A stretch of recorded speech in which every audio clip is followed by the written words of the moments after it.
คืนเมืองเฟืองภูเขาโอบล้อมน้ำใสไหลยามเศร้าหมอกขาวลอยเหนือภูเขาคือฝันเฮาในใจวังเวียงงามล้ำเหลือสายน้ำส่องใสไหลภูผาสูงเสียดฟ้าไกลผู้ใดไปกะฮักแพงเที่ยวเมืองลาวบ้านเฮางามคือภาพฝันหลวงพระบางเมืองในตำนานงามบ่ลืมเป็นเมืองมาเก่าโกลกวัดว่าเก่าโบราณผู้คนยิ้มหวานทุกบ้านต้อนรับด้วยหัวใจ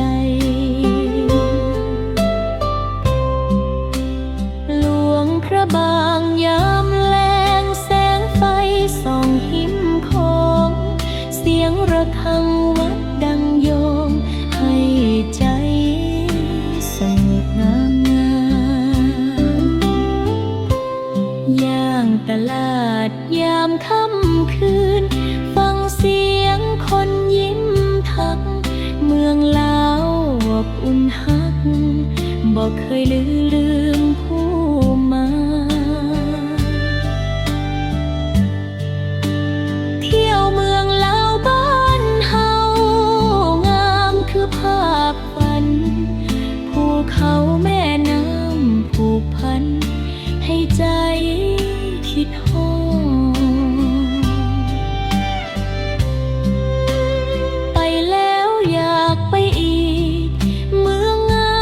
มตลอดกาลเสียงเพลงลอยยาวนานจากใจสาวลาวหากผู้ใดได้มาเยือนสิเหมือนอยู่บ้านเฮาเมืองลาวว่างามบ่เก่าอยู่ในใจตลอดไป